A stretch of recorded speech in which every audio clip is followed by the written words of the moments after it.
สวัสดีครัสวัสดีครัสวัสบดีครับยินดีต้อนรับเข้าสู่พวกเราชาแนลแฟนบอยจ้าเย่เย่มาแหละกับการพูดคุยเนาะพูดคุยเมาท์มอยในเรื่องต้นส้มอยู่บ้านเขาแต่ผลส้มหล่นมาบ้านเราตลอดเลย EP 3จ้า EP 3 EP สา EP ม3เป็น EP ที่น่ารักมากเลยอ่ะจริงมันเป็น EP ที่ชวนให้เราดูมีมาย ลุ้นติดตามแล้วมันเป็น เ EP รื่อยแห่งการ coming of age จริงๆนะ EP เนี้ย จริง มันคือเป็นการคำทุกอย่างเลยอ่ะมันมีความรู้สึกมีทั้งความสัมๆมันพันธ์เริ่มมาเนาะจริง เหมือนแล้วเราก็หเป็นความลายๆอสัมย่างทำให้พันธ์เราแบบที่ไม่สามารถรีคอลบอกได้ว่าตัวเองเป็นอะไรเออมันยังมันยังไม่รู้ว่าความรู้สึกนี้เรียกว่าความเรียกว่าความรักหรือเปล่าอะไรอย่างเงี้ยมันยังไม่มั่นใจในตัวเองความไม่มั่นใจในความรู้สึกตัวเองอ่ะถูกอ่างั้นงี้นะเราเมาเป็นคู่เดี๋ยวาได้ คู่แล้วแรกเลยคนยังไม่มีคู่ล่ะคู่แรใครกเลยที่คะเขายังไม่เปิดเท่ากับคู่อื่นๆคู่ที่นั่งติดนั่นคือกันแต่ก็นั่งเงียบๆคู่อะไรนะออก้าเอ้ยออกัสออกัสออกัสอืกับมคาดว่าละกันคาดว่าน่าจะเป็นเติ้ลที่เป็นคนเขีที่ยนจดหมายถูกไหมจดหมายอันนี้คือเราเดากันเนาะเราคาดเดากันว่าน่าจะเป็นเติ้ลคาดเดาคาดเดาถึงบอกไงมันคือมันเรียกว่ายังไม่มีคู่ไงเออแต่ว่านั่นแหละอย่างที่บอกว่าเขามีเธอจะมีใจหรือเปการพัฒนาล่าก็อีกเรื่องที่เราหนึ่งที่เรามองด้วยตาเปล่าอ่ะน้อยที่สุดในบรรดาสามคู่ยังไม่แต่มันมีมีตัวตนความน่ารักนะใช่มันน่ารักมันเป็นกิมมิคที่ทำให้เราติดตามอยากรู้ว่าใครวะเขียนจดหมายเนี่ย โอ้แล้วมันก็ทำให้เรานึกย้อนไปถึงยุคเราเนอะถ้าเป็นสมัยนี้ก็คือส่งไลน์เนาะ สมัยนี้คือส่งไลเอางี้น์หรือไม่ก็ไอจีเดมเอไอจีออะไรอย่างนี้มันเกินยุคเรามานานแล้วไงเลยไม่รู้ว่าสมัยนี้เขายังไงแต่สมัแล้วสยก่อนอ่ะมัยนั้นก็คืออชอบย่างนั้นแหละทิ้งจดหมาฉีกยกระดาน้อยษแล้วก็เขียนอย่างนั้นแหละฉีกสมุดน่ะเมื่อก่อนเอาจไม่ริงๆแล้วมันเมื่อก่อนตามโรงเรียนโพสต์อิทก็ไม่ได้เป็นที่นิยมนะเพราะมันแพงสมัยนั้นเนาะไม่มีการมันต้องเป็นฉีกกระดาษสมุดเออฉีกสมุดเลยสมุดที่เราแล้วก็ใช้เรียนเขียนไปเลยแล้วก็วิธีการ trace คือไปเช็คลายมืออืเมว่าออลายมือใคร ถูกจริงใช่เลมันถูกปะล่ะยเป็นอย่างนี้อืเพราะมถ้าเวลา text อ่ะมันตอบอะไรไม่ได้เลยใช่ถูกไหมแล้วตอนนั้ใช่นคือโดยปกติสมัยก่อน text มันก็ไม่ได้มันก็บอกเบอร์อยู่ดีถูกเบอร์ไหน และ text มาไม่แต่แล้วยุคนั้นน่ะเด็กมัธยมอ่ะยังไม่มีหรอกโทรศัพท์ถูกมัธยมขถูกนาดเนี้ยขนาดสเตจในเรื่องอ่ะ ที่หนึ่งสเตจที่หนึ่งคือแพ็กลิงก์จ้ะใช่ตายแล้แล้ววแล้วต่างจังหวัดอ่ะยิ่งคนยากเข้าลิงก์ค่ะไปใหญ่ที่จะมีอุปกรณ์พวกนี้เออต่างจังหแล้วก็วัดอะสมัยก่อนเนี่ยเราจะเชี่ยวชาญนะอย่างที่เจคบอกลายมือเนี่ยเราจะรู้เลยว่าลายมือใคร เพราะว่าเราลอกการบ้านมาทั้งเราเราเราทุกคนในเพราะห้องแล้วเราลอกมันรอบห้องถูกต้องใครลายมือแล้วถ้ามาลายมือแบบสวยมาเลยนี่ยิ่งจับเราจะรู้ง่ายเลยนะทันทีเพราะว่าเอาจริงๆห้องหนึ่งมันไม่ได้มีเยอะอะคนที่ลายมือสวยอ่ะเออถูกส่วนไกลแล้วโนเกลี่ยเนี่ยค่ะทั้งห้องเลยอืม ไม่ได้รอบห้องนะคะข้ามห้องก็รู้ค่ะลายมือข้ามห้องเพราะว่าเราก็ล็อกข้ามห้องมาแล้วไม่แล้วนอกจากลายมือใครชอบใครรู้กันทั้งระดับชั้นจริงๆใครแอเขาบชเรียกว่าอบคนนี้รู้กันหมดเขาเรียกว่าโซเชียลเน็ตเวิร์กเออโซเชียลสมัยนั้นเหมือนโซเชียลสมัยนั้นก็คือการพูดกันปากต่อปากเนาะว่าอีกคนเออห้องทับแปลหนึ่งกมาจีบเนอะในห้องทับการสองที่คนนั้นพูดว่าคนนี้เออ อย่าไปบอกใครนะเท่ากับ มันจะเป็นแบบนั้นเลยก็คือถ้ายุคนี้ก็คือมันจะมีเป็นกลุ่มไลน์เนาะมันก็พิมพ์ครั้งเดียวมันก็รู้กันทั้งหมดอืแต่สมัยก่อนมคือเนี่ยแหละปากต่อปากไปพูดกันว่าเนี่ยเด้อพี่คนไม่นั้นถ้าสมัยห้องปก่อนใช่ไหมหคนนู้นกทับหนึ่งชอบคนนี้เนี่ยมาถูกไหมจีบสมัยเพื่อนเรานี้ก็จะเป็นคนนี้กลุ่มไลน์อะไรอย่างงี้ วงเล็บไม่มีคนนี้อยู่ อันนั้นไว้นินทาไงเจก วงวงเขียวอะเหรอ เออเรามีวงเขียวซ้อนอีกทีอะไรอย่างเงี้ยวงเขียวของวงเขียวอีกทีอะเออไรอย่างเงี้ยวงเขียวของวงเขียวอีกเทีออ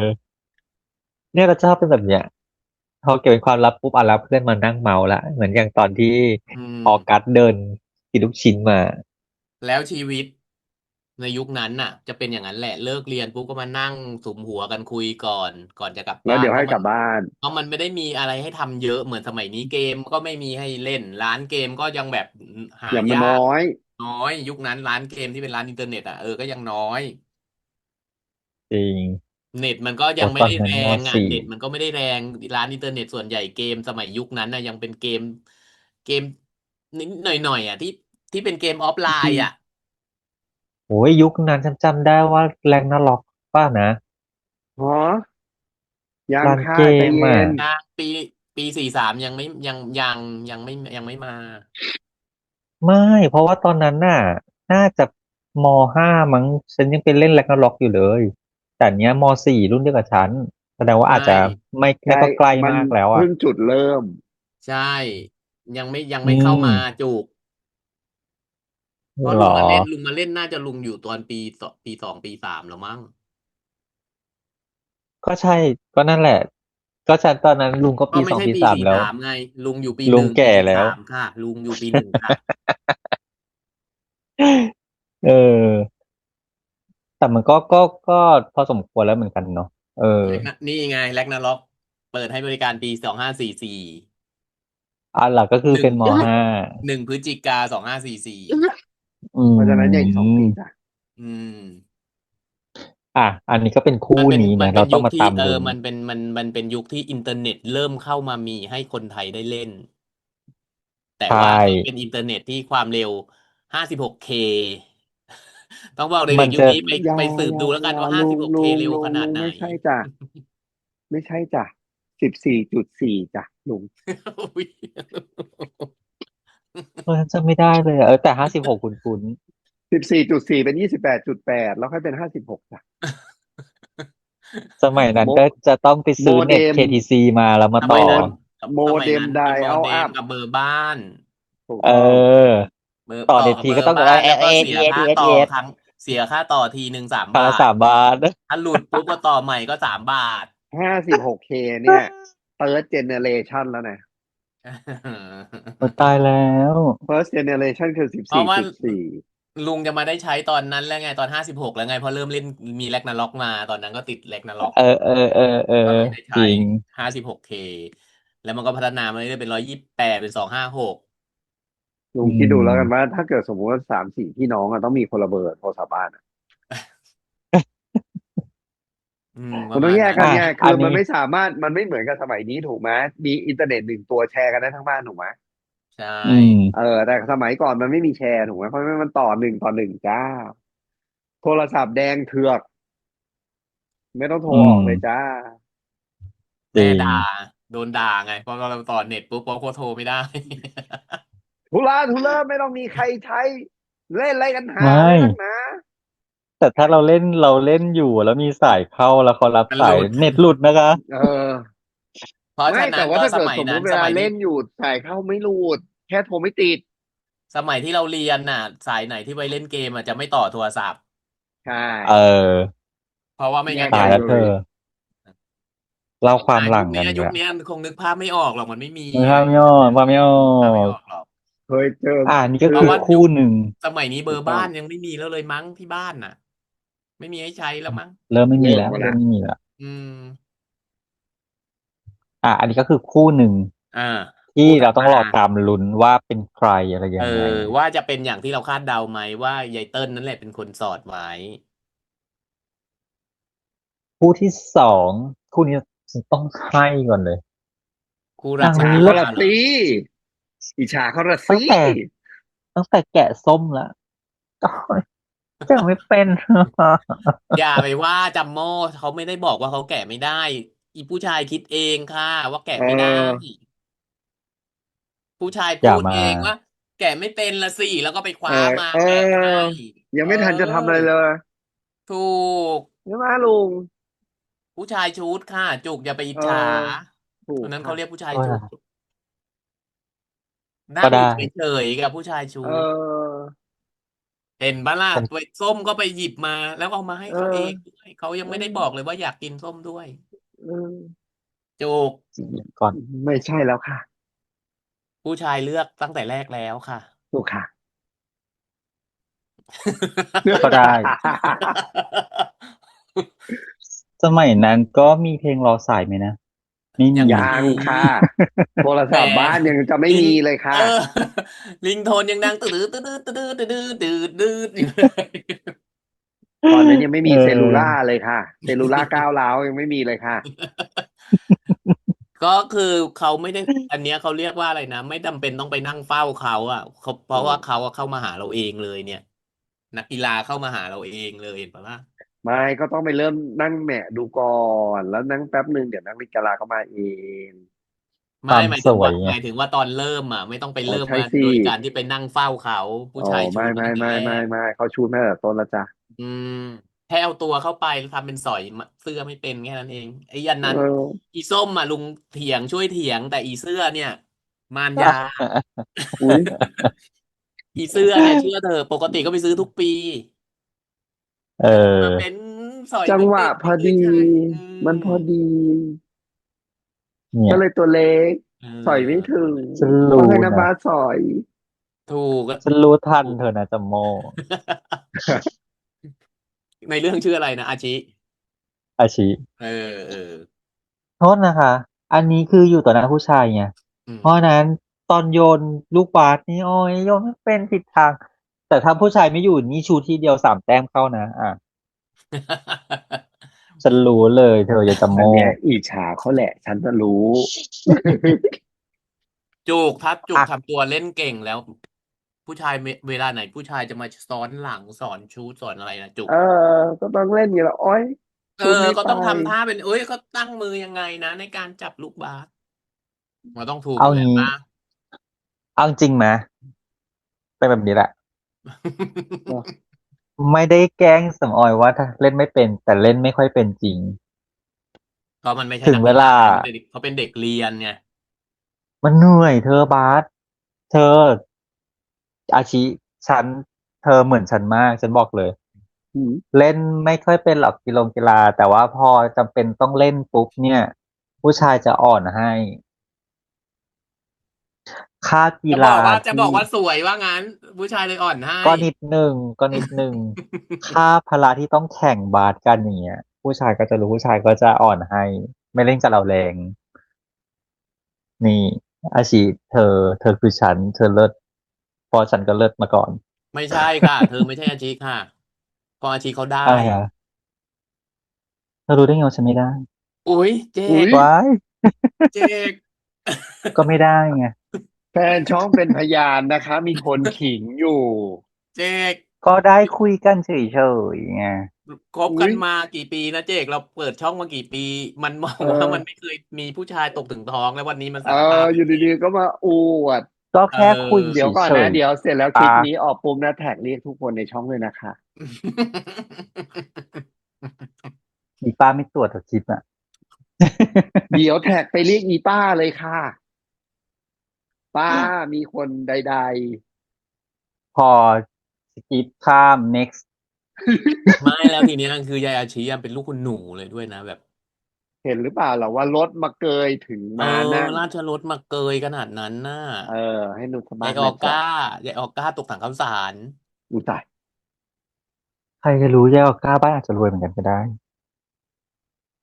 เออเราก็ยังไม่เห็นบ้านเขานี่เนาะใช่ยังไม่เห็นยังไม่เออเห็นเออแต่ก็ก็จริงแค่รู้เฉยๆว่าอาชีคือรวยจริงอะไรจริงเออจบเพราะว่าเบนซ์มารับเออก็เขาบอกแล้วไงเป็นสายเปย์ของกลุ่มไงอืมแล้วแต่ก็ยังอุตส่าห์เห็นไหมเพราะเขาขาแพงก็มานั่งหาวิธีรักษาดูแลคนขาแพงขาพลิก เลิศนะแล้วยายออผู้ชายก็ก้าก็มาเปิดเจอยิ้มเลยฉันเชื่อว่าวางโดยความตั้งใจให้ผู้ชายมาเห็นอ่ะเขาเรีทุยกว่ามี กอย่างนางวางแผ strategy นทั้งหมดแล้วถูมี กนางมี strategy strategy นางวางแผนไปทุกอย่างทุกขั้นทุกตอนแล้ว เออ ที่สุดที่สุดของ ก็แจ้คิดดูแล้วกันสมุดมันมีตั้งกี่หน้าบังเอิญมาเจอหน้านั้นพอดีมันเป็นไปได้แต่ต้องมีอะไรสอดไว้ที่สมุดเล่มนั้นหน้านั้นน่ะ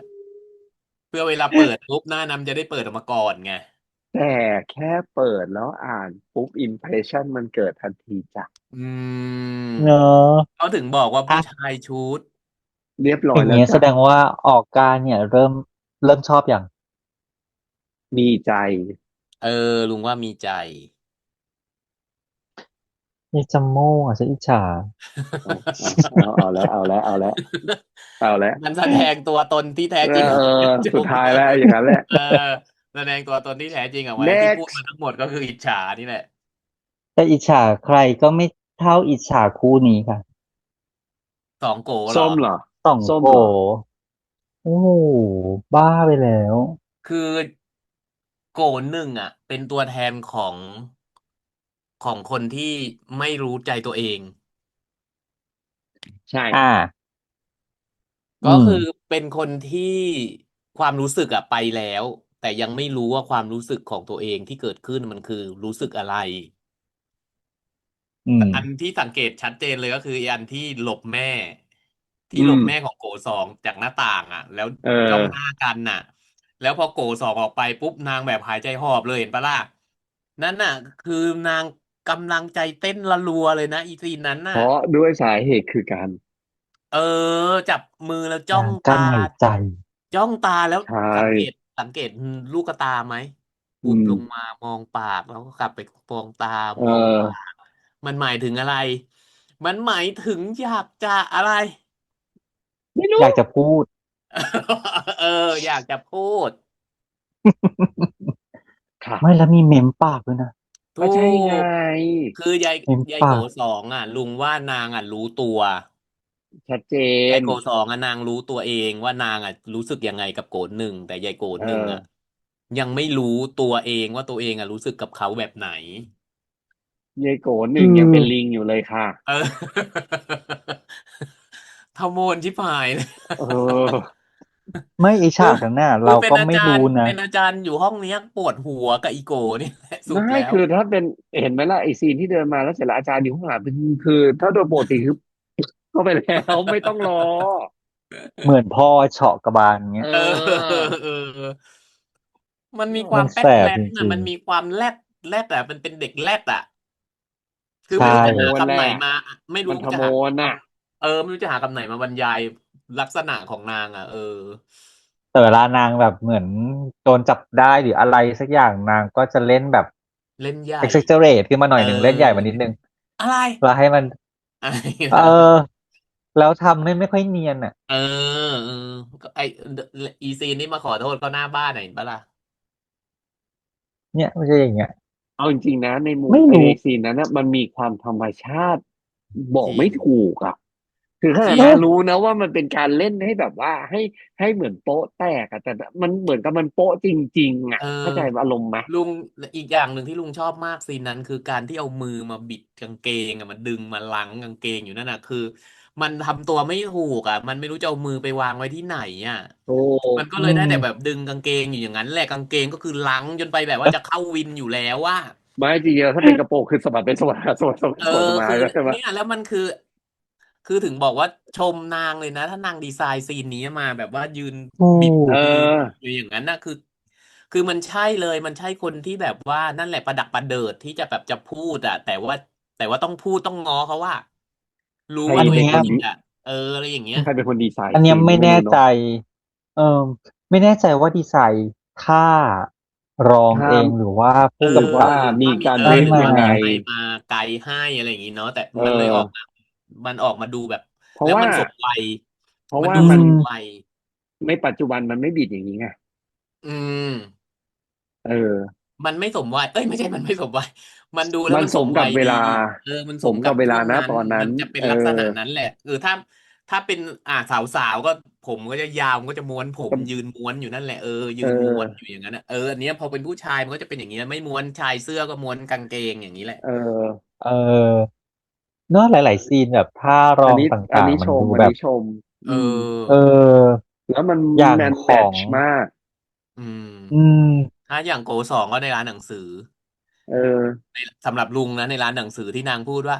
เชื่อก็ได้คือแบบคือนางไม่ได้เล่นใหญ่อะไรเลยนะคือคือแอลมอนไม่ได้เล่นใหญ่ไม่ได้เล่นอะไรออกมาใหญ่เลยนะแต่คำพูดบอกว่าเชื่อก็ได้แล้วเดินยิ้มแบบยิ้มเจ้าเล่ห์ออกไปแบบเออเลิศอ่ะแล้วไม่ได้ยิ้มแบบจริงเยอะนะหมายถึงว่ายิ้มยกยิ้มนิดนึงนิดๆยิ้มมุมปากหน่อยอ่ะ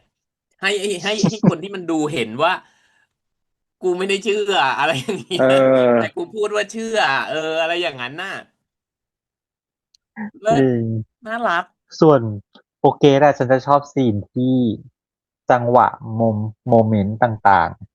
อืมๆโมเมนต์น่าใกล้กันตอนแบบเห็นไหมตอนที่นอนอยู่บนแคร่อยู่ตรงแคร่เหรออืมเออแล้วนั้นมาพอถึงเนี่ยเข้าซีนจุโมกเดี๋ยวนะเมนต์น่ะจุนางเหมือนกจุกจุกจะเป็นอย่าเพิ่งอีกคนลุงขอขัดนิดนึงเด็กสมัยนี้รู้จักไหมแคร่ ก็น่าจะยังมีไหม ไม่รู้ ก็จะตอบว่าเตียงไม้ไผ่นะครับ เราใช้คำว่าแคร่เด็กจะรู้จักกันใช่ไหมไม่แล้วเราก็เข้าใจกันโดยอัตโนมัตินะ เอว่ามันคือแคร่อไงซึ่งเพราะมันถ้าเป็นแคคือยุคเราร่แบบนี้นอไงนอาร์เตมิค่ะเซียนแกเพราะมันมาคือนะค่ะเพราะยุคเรามันเรียกอย่างนั้นไงจุกแล้วไม่มันมีใช่คือนะวันนี้มันไม่มีแคร่ขายอีกแล้วค่ะมันน่าจะจริไม่มีงเหรอบ้านไหนมีแคร่แล้วนะต่างจังหวัดก็อาจจะน้อยมากแล้วไม่นะลุงว่า มีแล้วถ้าไม่เหลือแล้วจ้าจะเป็นเก้าเอี้สนามไปแล้วธอจ้าแต่ถ้านอนแบบนี้จริงๆนะกิ้งไปกิ้งปวดหลังมานิดเดียวเสี้ยนตำเหมือนกันนะเธอคือเอาเท่าตูดรุ่นคือเสี้ยนตำตูดใช่เออเมื่อกี้ถึงไหนละแคร่ถึงค่ะ ซีนที่มีโมเมนต์นางฉันเป็นคนละคนจุกบอกงี้เออเป็นคนละคนคือปกติแล้วเราก็จะเห็นใช่ไหมว่าอีโกหนึ่งเนี่ยมันขโมนขนาดไหน อือืมมมันจะโอ้ยโวยวายพูดเสียงดังอะไรอย่างเงี้ยแต่พอฉากซีนเข้าแบบโมเมนต์ปุ๊บเนี่ยนางจะแบบไม่รู้ว่าฉันมีความรู้สึกว่าออร่าที่ออกมามันเปลี่ยนไปอีกแบบหนึ่งมันไม่มีความขโมยมันไม่มีความทะเลนแล้วอ่ะมันคือก็เป็นก็เลยชออีกหนึ่งบแล้วมันดูน่าanother รัก version ของโกหนึ่งไงคือนางแสดงออกทางสีหน้าให้เราเห็นชัดนะจุกว่านางแบบเอขวยก็อขวยเอออย่างเงี้ยนางรู้แล้วเหมือนสึกอ่ะทำอะไรไม่ถูกใช่นางอะไรแบบรู้สึกมาทางเนี้ยหน้าอืมก็ก็เราก็ต้องบอกว่าการเล่นออกมาอย่างเงี้ยต้องยอมว่าคน directing ก็เก่งอืเพราะเราเชื่อว่ามน้องน่าจะมีมีไอน่าจะมีไกเดียด์แหละเนาะได้บ้างแต่อืมเพียงแต่ว่าการนำเสนอที่มันออกมาได้เวอร์ชันประมาณเนี้ยก็น้องก็ต้องเก่งมากๆนะอืมเออืมอเพราะว่าเอาโดยเฉพาะเอาจริงๆคืออีด้วยพีนี้เนาะเลนใช่ส์ของอีอายุอีอ่ะ อีพีนี้ใช่อีพีการแสนี้เห็นชัดดงอารมณ์มากประมาณเนี้ยคือเราไม่ได้บอกว่าจะใครจะโตหรือจะอะไรมีประสบการณ์ใดๆแต่ว่าการอืที่มีอายุประมมาณเนี้ยลองนึกสภาพตัวเองอายุเท่าเนี้ยจะมาแสดงอารมณ์นี้ออกเหรออืมถูกไหมล่ะอืมอันนี้ต้องชมเก่งชอบชอบ แล้วจริงแล้วคือพอมันยิ่งเราได้ไปเจอนางสองคนมารู้เลยนะเมื่อคือเนี่ยถ้าเกิดว่าไม่รู้ว่านิยายเนี้ยเรื่องเนี้ยเขียนมาก่อนเขียนมาเห็นก่อนก่อนที่เห็นก่อนเออก่อนที่อ่า GMMTV เขาจะเลือกมาทำแล้วก็วางตัวให้สองคนนี้เล่นนะลุงคิดว่าเขียนมาจากตัวสองคนนี้นะอ่าเพราะว่าคนหนึ่งก็ทำโมน เอ energy อ เยอะใช่เหมือนคือถ้าคือเกิดว่ารู้เล่นว่าเพิ่งแบบไม่ต้องเขียนเนี่ยเล่นเพราะว่าคาแรคเตอร์คือเหมือนเป๊ะถูๆอย่างนี้เลกคาแรคเตอร์ยเออคาแรคเตอร์โกอย่างนี้เลยสองก็คือแอลมอนเลยคาแรคเตอร์โกหนึ่งก็คือโปรเกสเลยซึ่งเออแบบจริง energy เท่านี้เลยจเอริงอทุกคนรอดูคลิปรอดูคลิปนะจ๊ะภายในปีแล้วก็นี้จะเห็น นะทุกคน energy ภายในอย่างปีนี้นี้เลยๆอย่าลืมภายในนะจ๊ะอันนั้นปีนี้ เป็นที่สิ่งที่เราปล่อยไปเป็นไพลอตหมดเลยนะจ๊ะเพราะฉะนั้นก็รอไปเรื่อยๆจ้ะ เราเรามีรูปอีกประมาณ200 กว่ารูปเดี๋ยวเราจะปล่อยวันละรูป โอ้200 กว่าวันครบนะลุง ปีพอดี ครบปีภายในปีนี้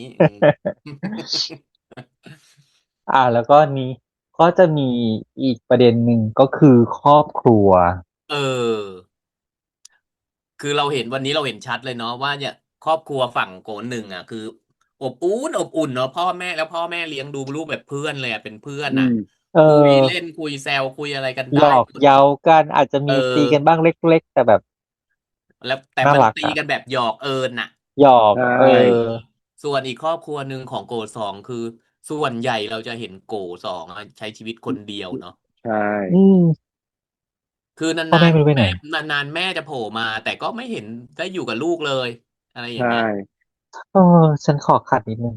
ว่า แม่นี่ใช่ไหมครูปางไหมทำไมไม่ใช่ไม่คุ้นใช่จังไม่ใช่ไม่จุ๊บใช่เหรอไม่ใช่กุ๊กก็หรอเพราะว่าเออซีนที่เห็นชัดอะก็ใน EP 1ที่เห็นหน้าชัดอะไม่ใช่เออ อืมกลับมานั่เรื่องนแหละก็คือครอบครัวทีเนี้ยพอแล้วทีเนี้ยนางเขาคงมาเห็นแหละเนาะว่าครอบครัวฝั่งเนี้ยทำไมมันมีความสุขจังเลยอ่ะเนาะเนี่ยคือสงสารเด็กนะเอาจริงสมจริงแล้วคือมันเป็นแอลมอนเล่นเนี่ยสงสารมากนะๆมันเป็นความเหงาเออที่ไม่รู้สึกคือเรารู้สึกว่าเหงาแต่เขาสามารถเติมเต็มได้ด้วยการที่มีเพื่อนน่ะเขาไม่ได้คือมันร้องโหยหามันเหมือนมันคนในเหงาครอบครัวจนชินแล้วอ่ะจุเอกเอ้ยอเจ็กเนาะนางเหใช่งาจนใช่ใช่ ชินอ่ะ นางเหงาจนชินก็จริงแต่ว่าพอมาเวฟข้าวเราได้ยินเสียงอีบ้านข้างๆเนี่ยเฮฮาปาจิงโกะนึกออกไหมยังไงมันก็รู้สึกแหละเด็มันกอ่ะมันก็ก็มีความรู้สึมันก็รู้สึกกกแต่เอออย่างที่เราเห็นนะว่าพอถึงเวลาณจุดหนึ่งปุ๊บอ่ะมันมีการเชื้อเชิญเอมันก็ทำให้อก้าวข้ามความเหงาไปเลยไงใช่คือพอมันมีโกหนึ่งเข้ามาในชีวิตนั่นน่ะเอมันอก็อืชีวิตมมันสดใสจะลืขึ้นเยอะนะมเรื่องพวกนั้นไปได้ใช่ในชั่แล้วสังเกวขณะหนึ่งตตอนที่อีโกหนึ่งมันชวนไปกินข้าวที่บ้านป่ะอืนางปั่นมจักรยานนางดีใจอย่างนั้นน่ะใช่คือแบบมันเหมือนกับไม่ต้องเหงาอ่ะอืเอมออันนี้มันเลยตัดเป็นสาเรื่องแบบเหตุที่แอบทชอบไปก่อนเลยนะำมันเลยไม่ต้องเลยเป็นเออ สาเหตุที่ทำให้นางงอนที่ยายโกหนึ่งหนีไปโรงเรียนก่อนไงจุกเออมันเหมือนอ๋อกับเราต้องเข้าเรื่องใจว่านี้อีกอันเนี้ยเรื่องหนึ่งคือความสำคัญไงการอืให้ความสำคัญมน่ะมันเหมือนกับคนที่แบบไปด้วยกันทุกวันอยู่ดีๆวันหนึ่งสะบัดบ๊อบไม่บอกออกไปเฉถูยๆอ่ะเอมันอก็อ๋อเหมือนนางโอเคเอาเฮ้ยงอนเหมือนนางโดนนะเว้ยมันเหมือนเหมือนโดนเทนางโดนทิ้งให้อยู่คนอ่ะเดียวอีกแล้วอ่ะเนึกออกปะออจังหวะให้โดนเออยู่คนเดียวออะไรอย่างนี้แล้วมาก็แบบแล้วมาบอกว่าอุตส่าห์รอตั้งนานอืมาเอก่อนก็ไม่อยอมบอกตัดพอแล้วหนึ่งเอองอนแทนเลยอ่ะส่วนอีโกนู้นอีโกหนึ่งนั่นคืองอนเขาไปติดหญิงกูงง เออ ก็เลยไม่ไปโรงเรียนกับเขาและไม่ไปโรงเรียนกับมันและมันมีผู้หญิงติดผู้หญิงอ้าวสหรือว่ารุปคือหึงหวโกงมั้ง นึกมันชอบก่อนวะลุงไม่รู้ คือ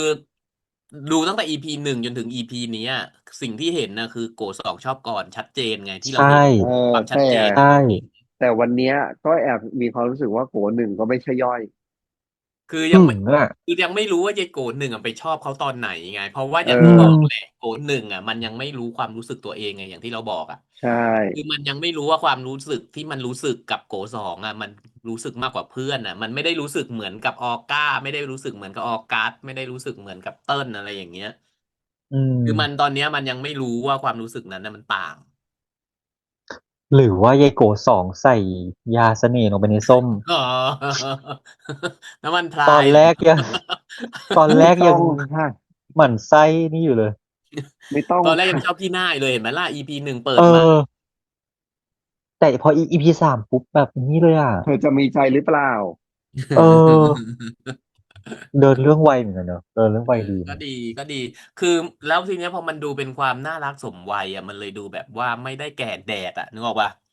มันอืไม่ได้แบบว่ามต้องเน้นซีนเลิฟไลน์อย่างเดียวอ่ะมันเลมันยดูเออแก่จ้าจ๋ายแดดสประมามวัย ณเนี้ยกำลังมันกำลังกำลังเข้าน่ารักพอดีเออมันกำลังน่ารักปั๊ปปี้เลิมันน่าฟอ่ะรักรักครั้งแรกอ่ะเออมันเป็นความรักครั้งแรกของกลุ่มวัยรุ่นกลุ่มเนี้ย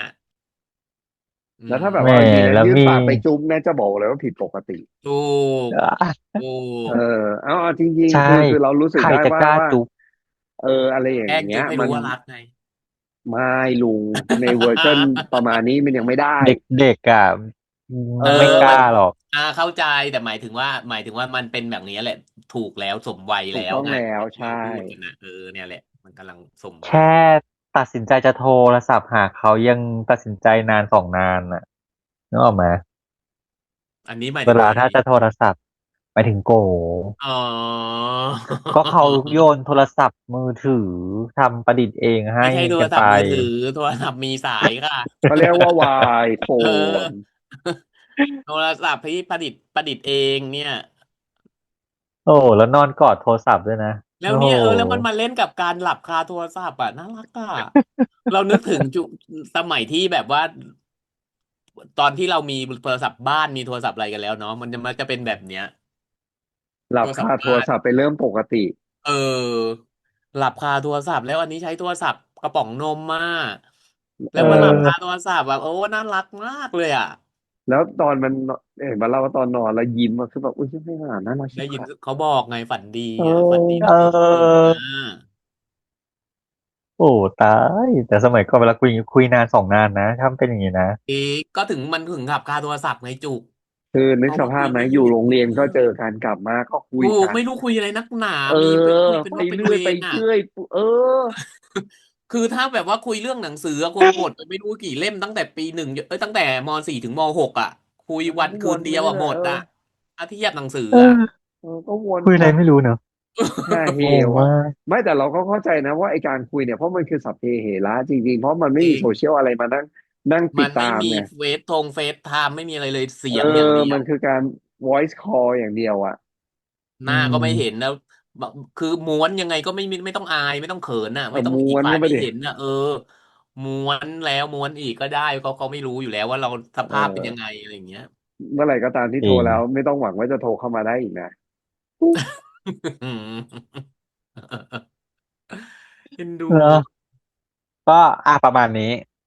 เออเอ้าอยู่ๆก็จบเลยเหรอ จะจบแล้วเหรอจบแล้วอ๋อโอเค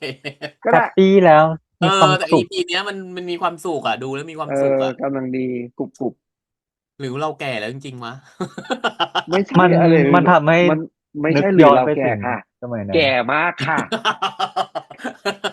โดยเฉพาะถ้าใครรู้จัก ไม่ต้องสงสัยถึงความแก่ใช่ไหมเออไม่ต้องสงสัยถึงความแก่เพราะเราแก่แล้วโดยเฉพาะถ้าใครรู้จักน้ำขวดขุ่นที่ขาย3 บาท 5 บาทคุณไม่เด็กแล้วค่ะโอ้ยนะคะยุคนี้ก็ไม่ยังมีอยู่ยังมีอยู่